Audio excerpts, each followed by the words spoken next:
Hello everyone, welcome to Words and Wonders. Today I will be reading chapter 119 of the Grimm's Fairytale series, The 7 Swabians. Please like and subscribe if you like what I do here. Now, let's begin.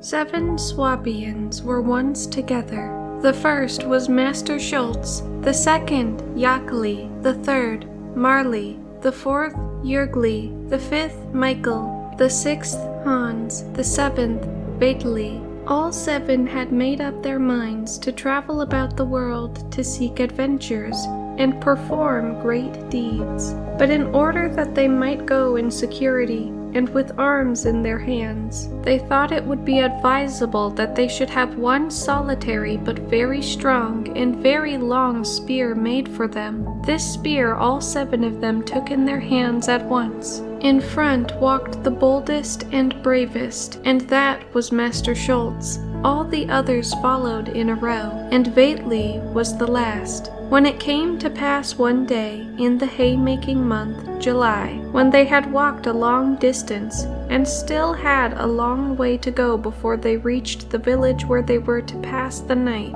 that as they were in a meadow in the twilight, a great beetle of hornet flew by them from behind a bush, and hummed in a menacing manner. Master Schultz was so terrified that he all but dropped the spear, and a cold perspiration broke out over his whole body. "Hark, hark!" cried he to his comrades. "Good heavens, I hear a drum!" Jakli, who was behind him holding the spear, and who perceived some kind of smell, said, "Something is most certainly going on, for I taste powder and matches." At these words, Master Schultz began to take to flight, and in a trice jumped over a hedge. But as he just happened to jump onto the teeth of a rake, which had been left lying there after the haymaking, the handle of it struck against his face and gave him a tremendous blow. "Oh dear, oh dear!" screamed Master Schultz. "Take me prisoner! I surrender! I surrender!" The other 6 all leapt over, one on the top of the other, crying,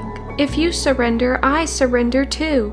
If you surrender, I surrender too!" At length, as no enemy was there to bind and take them away, they saw that they had been mistaken, and in order that the story might not be known, and they be treated as fools and ridiculed, they all swore to each other to hold their peace about it until one of them accidentally spoke of it. Then they journeyed onwards. The second danger which they survived cannot be compared with the first. Some days afterwards, their path led them through a fallow field, where a hare was sitting sleeping in the sun. Her ears were standing straight up, and her great glassy eyes were wide open. All of them were alarmed at the sight of the horrible wild beast, and they consulted together as to what it would be the least dangerous to do. For if they were to run away, they knew that the monster would pursue and swallow them whole. So they said, "We must go through a great and dangerous struggle. Boldly ventured is half won." And all 7 grasped the spear,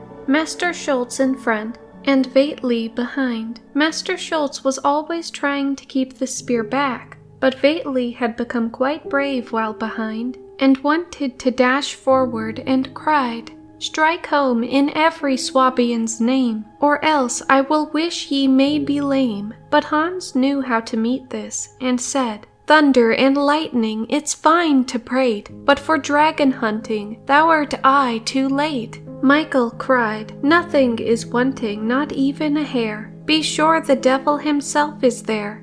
Then it was Jürgli's turn to speak. "If it be not, it's at least his mother, or else it's the devil's own step-brother." And now Marley had a bright thought, and said to Veitli, "Advance, Veitli, advance, advance, and I behind will hold the lance." Veitli, however, did not attend to that, and Jakli said, "'Tis Schultz's place the first to be. No one deserves that honor but he." Then Master Schultz plucked up his courage, and said gravely, "Then let us boldly advance to the fight, and thus we shall show our valor and might." Hereupon they all together sat on the dragon, Master Schultz crossed himself and prayed for God's assistance. But as all this was of no avail, and he was getting nearer and nearer to the enemy, he screamed, "Aho, aho, ho, ho, ho," in the greatest anguish. This awakened the hare, which in great alarm darted swiftly away. When Master Schultz saw her thus flying from the field of battle, he cried in his joy, "Quick, Fairytale, quick!